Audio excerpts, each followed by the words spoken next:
Então, nós estamos prontos a receber as perguntas para a mesa. Nós vamos ser apoiados. Yara Valverde, da Universidade Federal Rural. Eu queria colocar na mesa um problema que, uma discussão que surgiu ontem com a questão da comunicação, né? A falta de comunicação com a sociedade, como um grande problema que a gente tem aí que resolver e refletir sobre ele para a questão da governança, né? Então, eu gostaria muito de ouvi-los todos, principalmente o nosso secretário Carlos Mink, que a nós ele é a pessoa da comunicação, né? Quer dizer, ele tem isso como uma ferramenta de gestão, uma ferramenta de governança importante, né? E deu lições disso durante todo esse nosso período. E a outra questão que eu queria colocar, né, com relação à governança, é a inovação, né? O que está se trazendo de inovação no Estado do Rio para todo o Brasil, né? Então, hoje, nós vamos ter à tarde, inclusive, a participação de um dos membros do Conselho de Desenvolvimento Sustentável da Ilha Grande, e que está trazendo um debate hoje à tarde, mas que, infelizmente, o secretário não vai poder estar aqui, então seria interessante já, se ele pudesse, trazer a visão dele com relação dessa nova proposta de governança em termos de autoridades de bacia, quer dizer, reforçar as autoridades de bacia como a instância, né, e a escala interessante para se discutir essa governança ambiental. Bom dia a todos. A minha grande preocupação é um resgate de um tema que se perde sempre. Eu acho que foi uma das intenções também de convidar o IFAM à discussão, que é a relação governança, biodiversidade e cultura. Eu acho que nós temos que resgatar alguns elos perdidos nas políticas públicas, na relação entre a academia, o setor privado, etc. E também tentar, emendando com a Yara, quais os caminhos possíveis de inovação que ainda não foram triados, né?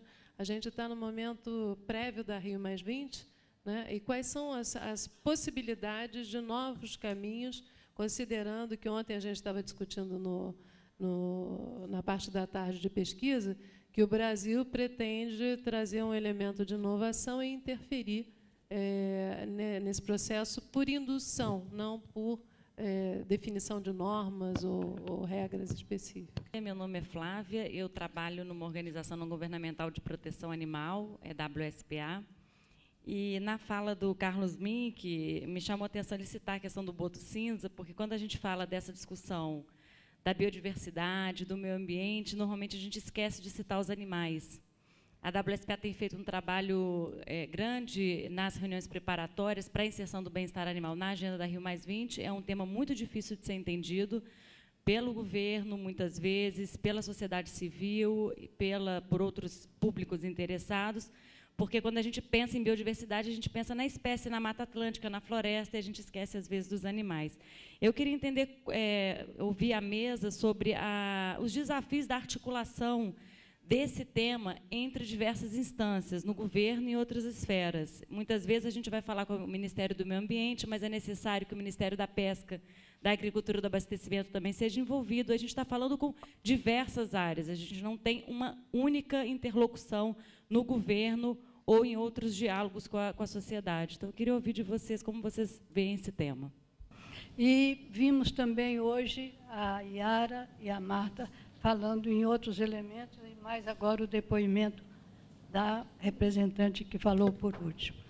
Eu, então, vendo as dimensões enormes de todo esse processo, o número de interlocutores, então, me preocuparia perguntar à mesa como trabalhar essa transversalidade, tanto na governança, como na área acadêmica, e como no intercâmbio entre empresas e poder público.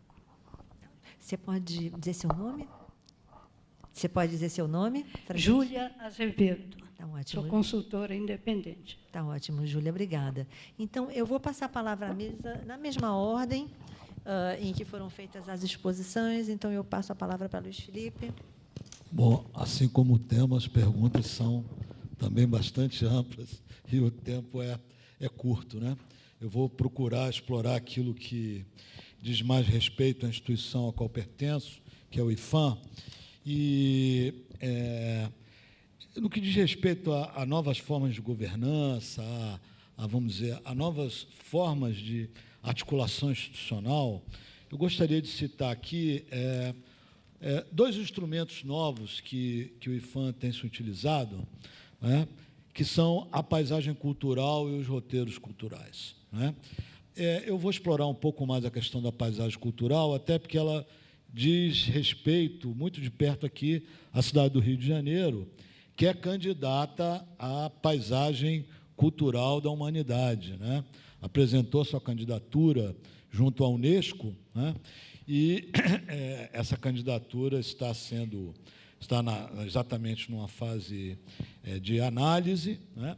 E era importante explicar bem rapidamente para vocês o que é a paisagem cultural.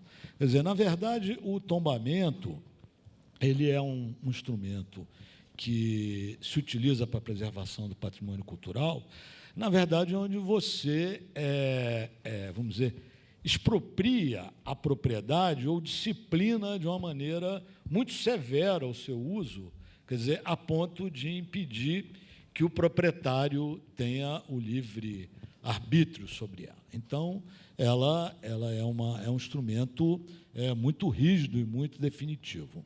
A paisagem cultural, ao contrário, quer dizer, ela é um instrumento que depende de um pacto, não é? Um pacto que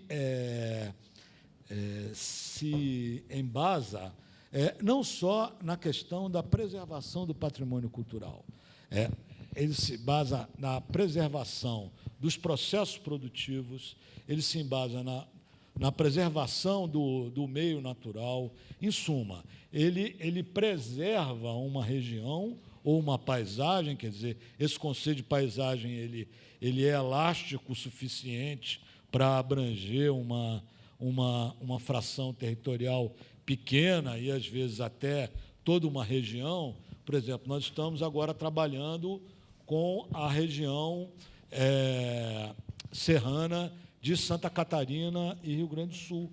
Por quê? Porque ela tem uma paisagem muito típica do ponto de vista geográfico, do ponto de vista do contingente populacional, em grande parte compostos por descendentes de italianos, alemães, poloneses, tem processos produtivos bastante semelhantes, em suma. Então, a paisagem cultural ela é um instrumento que ele é, sobretudo, integrador, porque você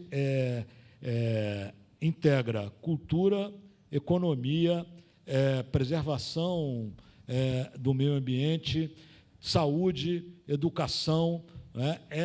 Exatamente um ambiente onde você propicia a criação das marcas, dos DOCs, né? Denominação de origem controlada, por exemplo, como está se fazendo com o queijo da Serra da Canastra, o queijo do Cerro, também em Minas Gerais. Quer dizer, isso tudo já é produto da aplicação do instrumento da paisagem cultural, que permite, então, uma integração maior entre políticas públicas. Como o tempo é muito pequeno, eu só vou dizer aqui duas palavrinhas que eu acho que são mágicas aí para essa questão, que é território e transversalidade, né? Eu acho que nós precisamos trabalhar mais com a noção de território. Tem um programa, inclusive, do Ministério do Desenvolvimento Agrário, que desenvolveu esse conceito com muito êxito, porque eu acho que é no território onde você consegue perceber melhor quais são as demandas, aqui, fugindo um pouco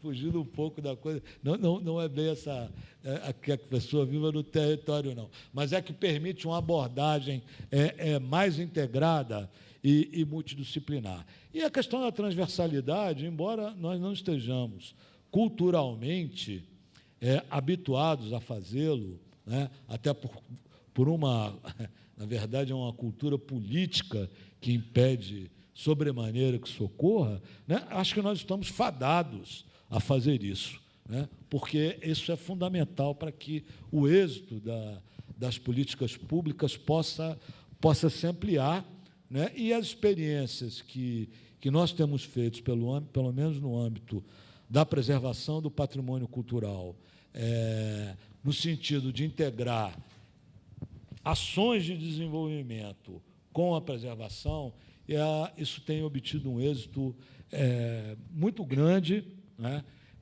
E permitido que a gente saia, vamos dizer, de um casulo, né? Ao qual não só a área da cultura, mas acho que quase todas as áreas do conhecimento e quase todas as áreas que estão representadas no governo foram, historicamente, sendo... É quase que um cerceamento político, mas também é um auto-cerceamento. Era isso. Eu acho que no ponto da Yara, sobre comunicação, é bom, se puder visitar a página da CNI, da Confederação Nacional das Indústrias, eles acabaram de divulgar uma pesquisa de opinião sobre a opinião do brasileiro sobre as questões ambientais. E os dados são maravilhosos. Se em 2010 80% dos brasileiros tinha preocupação ambiental, hoje é 91%. Aumentou. Em um ano, mais 10%. Prioridade ainda é para mais da metade a Amazônia. 93% dos brasileiros acreditam que a temperatura do planeta está aumentando e 65% de que isso é um problema que precisa de resolução urgente. Isso parece óbvio para a gente, né? Vai olhar esses números para os americanos. Depois você me conta o que você vai descobrir. Então, quer dizer, isso dá uma base para a gente pensar numa comunicação mais dirigida para a ação, para a organização, para a participação. Então, precisa, sim, mas a gente está num ponto razoavelmente bom de mobilização do público. Sobre as dificuldades de tratar da fauna, como ela falou, eu acho que, pelo menos para mim, assim, eu sempre fui muito provocada pela iniciativa do Mico-Leão Dourado aqui, que agora, cuja gestora está lá no INEA agora. E era uma coisa assim, puxa vida, Denise Rambaldi, exatamente. Eu sempre falei com a Denise, pô, Denise, proteger o mico, aliás, cara. Meu apelido virou Mico-Leão Dourado. É Mico-Leão Dourado? Mas proteger o mico, a Denise, tanta coisa a mais para fazer, e ela, por muito tempo, me educando a pensar que aquilo não era uma coisa do mico pelo mico. Tem o valor do mico pelo mico, sim, mas tem muitos outros valores agregados na restauração de floresta, na criação de corredores, e vai. Uau, virei fã do projeto, mas demorei, confesso que eu demorei. Olha, eu ambientalista. E eu acho que tem uma outra bola da vez agora, que é pensando em Copa, que é o Tatu Bola, o Tatu da Caatinga. Quer dizer, teve uma proposta de uma organização de lá do Ceará para a FIFA de que o Tatu Bola fosse o símbolo da Caatinga. E eles agora, a gente está ajudando eles a detalhar um projeto onde não é só o tatu, é a paisagem onde vive o tatu, é a gente que conhece o tatu, é a água que esse pessoal precisa e que a mesma paisagem do tatu garante. Então, você tenta fechar o ciclo para não isolar a espécie também, porque você pode cair nessas dicotomias de discussão, o que é mais importante, o bicho e tal. Poxa, e a transversalidade de cultura e meio ambiente? Ótimo ter ouvido de você bons exemplos. Toda vez que fala isso, Marta, eu penso só no exemplo ruim. E olha que eu sou uma pessoa super otimista. Puxa, a disputa do Código Florestal precisa dessa leitura. É a cultura do Brasil agro, que é essa explosão do sertanejo, do rodeio. Country agora é até moda, o pessoal se acha bonito vestido de vaqueiro, talvez seja, se a gente conseguir agregar outros valores à figura do vaqueiro.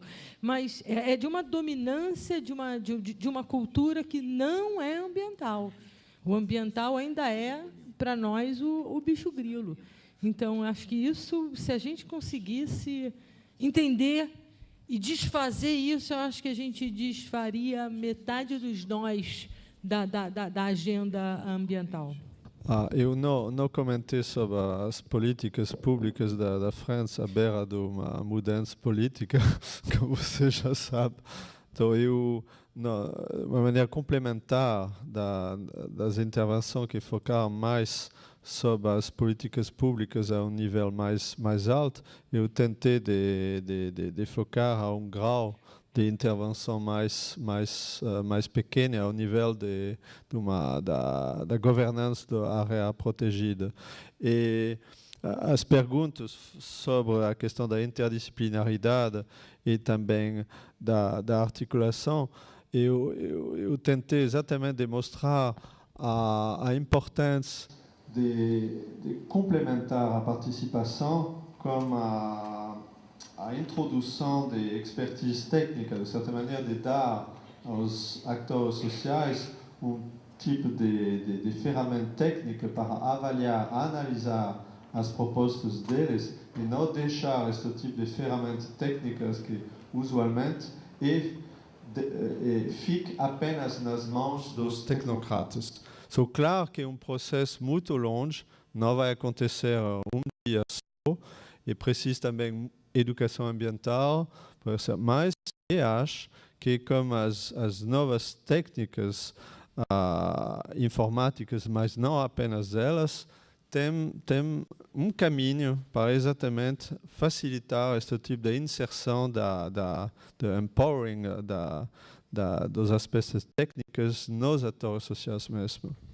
Bem, então eu vou comentar algumas das questões que foram dirigidas, sobretudo temas assim que eu... Bom, a Yara Valverde, né, a questão da comunicação, da inovação, falou da Ilha Grande. A questão da comunicação é estratégica, né? Eu comecei a fazer muitas leis quando eu saí da UFRJ, parlamento, e ficar todo contente que eu fazia uma lei, ninguém tinha a menor ideia que existia aquela lei, ninguém lê diário oficial. Então eu comecei a me dar conta, muito cedo, que muito mais difícil do que fazer uma lei de saneamento, coleta seletiva, educação ambiental, leis nenhuma, título de cidadão, nem nome de rua, lei tipo lei, né? A dificuldade era fazer as pessoas saberem que ela existia e o que fazer para elas serem cumpridas. Então, desde cedo, a gente começou a fazer a campanha do Cumpra-se, divulgar, instigar, e todo ano a gente fazia um balanço, que leis são cumpridas, parcialmente, não cumpridas. Isso é uma questão muito importante, porque as pessoas, elas tomam conhecimento, elas se mobilizam a partir de coisas que tocam o seu imaginário, né? Que tocam a sua emoção. Ninguém lê diário oficial, esquece, né? Então, eu me lembro, desde cedo, a nossa briga contra a poluição dos ônibus, né? Isso aí começou, eu estou falando uma coisa 20 anos atrás, muitos aqui ainda estavam andando de patinete. Mas, em suma, a gente começou a parar os ônibus com batata no cano de escape, né? A gente media, o ônibus estava emitindo muito acima do permitido, parávamos o ônibus, entrávamos lá dentro, dávamos uma carta para cada um, uma florzinha, o dinheiro da passagem, porque, claro, o ônibus ia ficar parado, e botávamos umas boas batatas, que era a rolha ecológica, para parar. Todo mundo entendeu do que a gente estava falando. Mais do que 10 leis, do que 10 artigos, é parar o ônibus poluidor, que está acabando com o teu pulmão, que está acabando com o ar da cidade. E assim sucessivamente. Então, a forma de você... Eu me lembro das campanhas que a gente fazia contra a poluição sonora, né, e pela lei da saúde auditiva da população.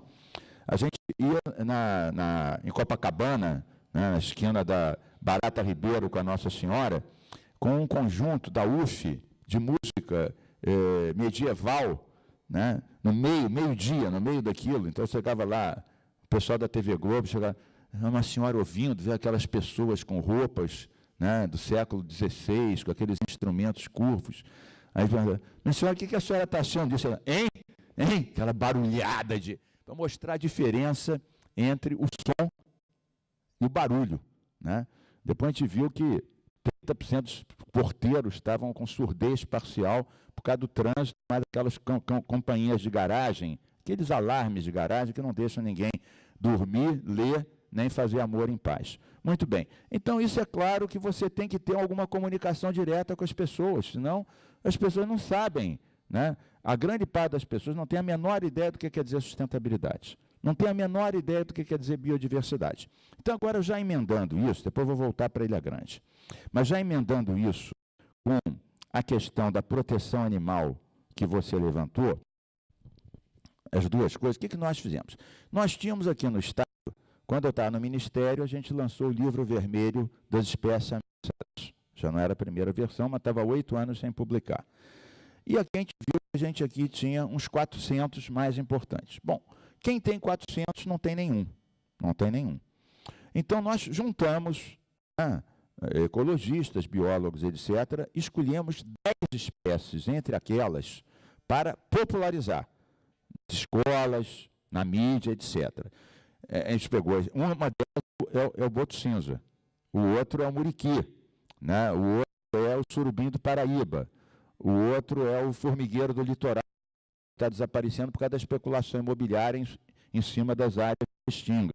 Então, nós escolhemos 10, né? Divididos também, pegando todas as regiões do estado, fizemos um cartaz dos 10, né? Reunimos com todos os diretores das escolas públicas, né? Fizemos 1 milhão de cópias disso e mais, não é só de são esses. A gente fez um trabalho dizendo, né, qual era o seu habitat e quais eram as práticas que estavam colocando essas espécies como ameaçadas. Queimada, caça, estradas, destruição do seu habitat de várias. Então não era assim, esses, chore por eles. Não. O que está. E mais, o que o poder público poderia fazer para. O título da campanha é defenda todas as espécies ameaçadas, abrace esses 10. Quer dizer, a gente queria, através desses 10, você não podia botar um cartaz com 300. Através desses 10, defenda todos. Mas a gente começou por esses 10. Uma das coisas que a gente vai fazer, junto com a Associação de Natureza, é um concurso de fotos que a gente vai expor na Rio, né, das fotos vencedoras desses 10 e dos seus habitats.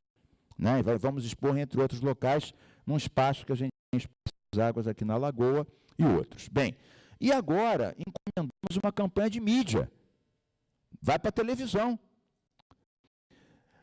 Outra coisa, alguns dos fundamentos das unidades de conservação que a gente está criando tem que ver com o habitat dessas espécies ameaçadas. A gente integrou esse assunto nas políticas públicas, inclusive de criação ou ampliação de unidades de conservação. Por exemplo, um grande parque que a gente criou o ano passado na região dos Lagos, chama Parque Estadual da Costa do Sol, pega 6 municípios, uma área muito bonita e de muita especulação imobiliária, Cabo Frio, Arraial, etc.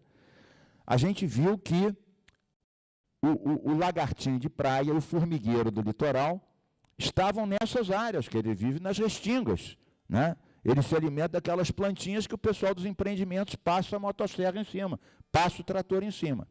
Então, essa campanha de mídia, é claro, a Yara diz que eu sou marqueteiro, que é verdade, mas a gente contratou gente que ainda é muito mais especializado do que isso. Então, eles fizeram uma campanha que vocês vão ver, porque vai para a televisão, vai para a TV Globo, vai para todas as TVs, e eles pegaram uma coisa que não me ocorreu, que muitas pessoas têm animais de estimação, cães, gatos, e adoram seus animais, têm uma relação de paixão absoluta.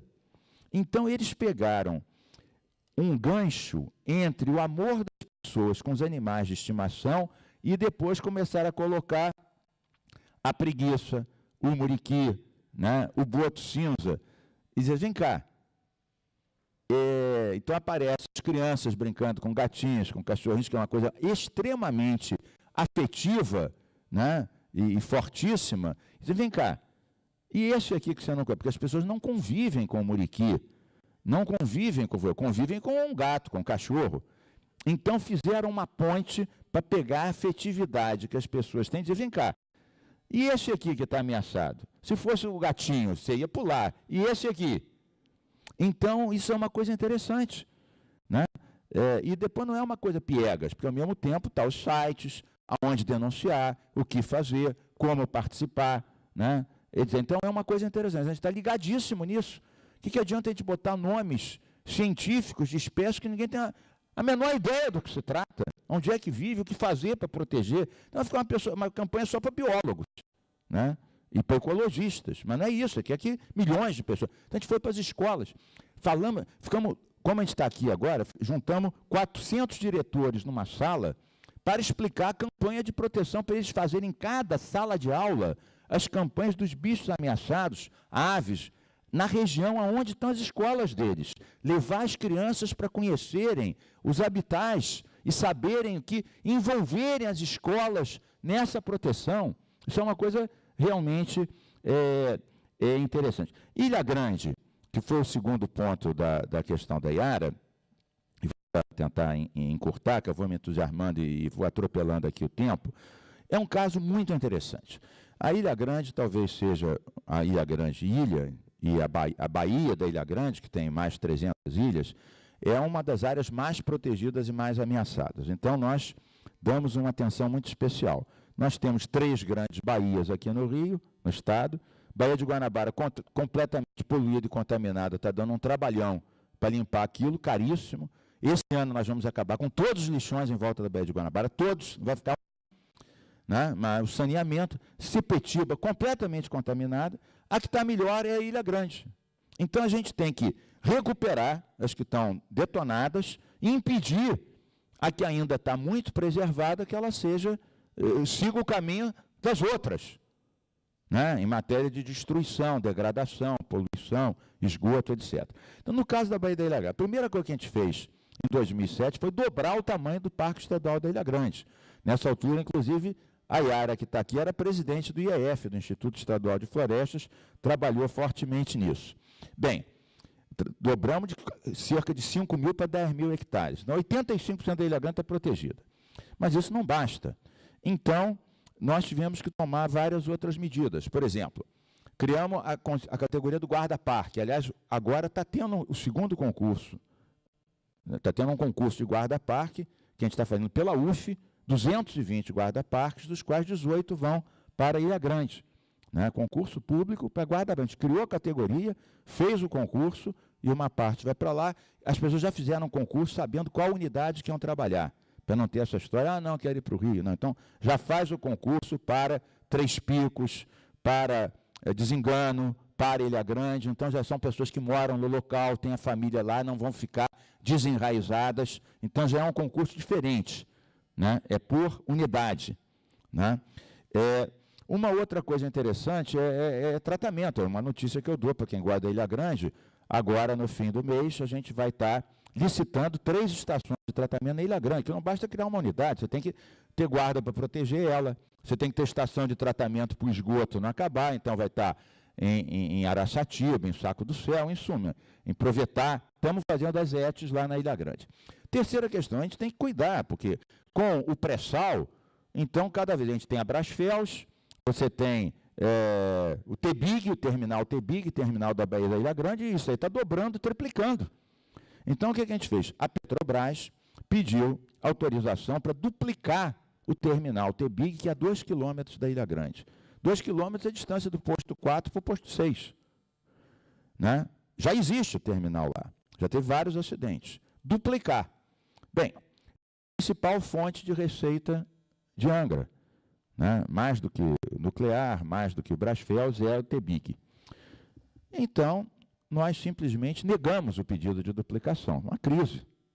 É claro que antes disso nós buscamos a Secretaria da Pesca, buscamos a Secretaria do Desenvolvimento, fizemos um trabalho conjunto, chegamos para o governador, porque a gente sabia que a Petrobras não ia gostar disso, então a gente não ia falar uma coisa para depois ter que voltar atrás de forma vexaminosa.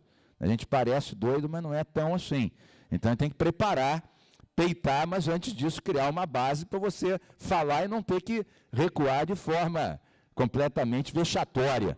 Né? Então, a posição da Secretaria da Pesca, junto com a Secretaria do Desenvolvimento Econômico, foi dizer que não, tem outros pontos. O pior ponto para uma coisa dessa seria em frente da Ilha Grande, a 2 quilômetros. Uma crise, né? Os jornais de Angra, do prefeito, me põe uma caricatura minha na capa, porque eu estou querendo acabar com o município, destruir a economia da Ilha Grande, que aquilo vai murchar. Em suma, aí juntam todos os partidos, em suma, acontece isso. E muitas vezes os ambientalistas, que às vezes criticam uma coisa aqui, uma coisa ali, muitos da região estão calados em relação a isso. Não entendo por quê. Mas vão ter oportunidade de entrar, porque isso é briga pesada, bola dividida. Então, nessa hora também, é bom o pessoal que de vez em quando faz uma criticazinha ali. Bom, isso é coisa que é o plano de manejo. Tem uma discussão, que talvez não seja a hora e o local, que é a questão dos empregos verdes, da preservação do turismo, do ecoturismo.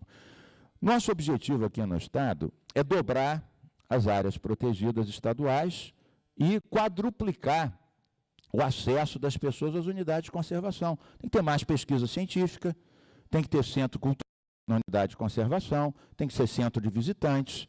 Então, aquela ideia de parque fortaleza, isso já era. A melhor proteção não é o não uso, a melhor proteção é o bom uso. Você tem que organizar o uso da unidade, ela tem que ser rentável, ela tem que pagar para proteger aquilo, senão ela fica abandonada, não tem uma placa, a pessoa entra e sai, não sabe que está entrando e saindo de um parque, não tem uma sede, uma subsede, tem que ter regularização fundiária, tem que ter demarcação, né, tem que ter estudos de fauna e flora, tem que ter trilhas guiadas, as pessoas têm que ter acesso, os fotógrafos. Tinha uma época que eu estava no Ministério, quiseram cobrar e coibir os fotógrafos de natureza dentro dos parques nacionais. Eu falei, pessoal, eles não estão com uma arma na mão, estão com uma máquina fotográfica. É uma forma de difundir o que existe e milhões de pessoas amarem mais os animais ameaçados, que vão ver fotografias, às vezes, dificílimas de serem feitas. O cara tem que ficar, às vezes, uma semana para pegar um pássaro, não sei quando. O pessoal burocraticamente diz, não entram, então, paga mais não sei quanto pela máquina, como se fosse uma arma de matar. Não era, era o contrário, era uma arma para proteger, era uma máquina fotográfica, né? São nossos aliados. Então, muitas vezes, por trás de uma mentalidade eco-xiita, a pessoa fica achando que a melhor proteção é não poder fazer nada, não é verdade. Quando eu cheguei lá, a SBPC, no Ministério, a SBPC se queixava que demorava 2 anos para conseguir uma licença para fazer uma pesquisa numa unidade de conservação. Pedia o dinheiro da FINEP, do CNPq, de não sei quanto, ia pesquisar na Austrália. Era dificílimo conseguir. A gente criou uma coisa conjunta na plataforma do CNPq, etc., e passamos esse tipo de licença de 1 ano e pouco para 2 semanas ou 3 semanas, sobretudo universidades públicas se comprometendo pela idoneidade das equipes de pesquisadores que lá iam ter. As pessoas confundiam os pesquisadores com biopiratas, como se cada pesquisador fosse potencialmente biopirata.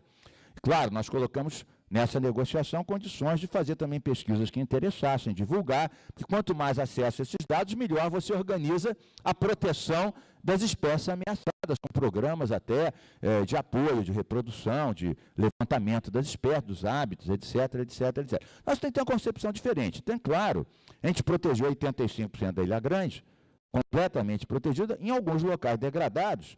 Pode ter, claro que pode ter uma pousada para 20 pessoas visitarem um parque. Aí chega o cara e fala, não, eu acho que não. Então, quer dizer, você faz um parque, que ninguém pode fazer nada, e além de tudo, numa área já degradada, você não pode fazer uma pousada para 20 pessoas poderem visitar o parque. Muito melhor do que segunda casa de residência. Porque você pega 20 casas de residência, ocupa um espaço grande, recebe pouco visitante e cria pouco emprego. Você faz uma pousada sustentável numa área degradada para 20 pessoas, você ocupa 10 vezes menos espaço, recebe 10 vezes mais visitantes e cria emprego local. Então, o Rio de Janeiro, nós queremos ampliar, dobrar, triplicar a área protegida e quadruplicar o número de visitantes nas unidades de conservação, né? Nos Estados Unidos, 120 milhões de pessoas por ano visitam os parques nacionais.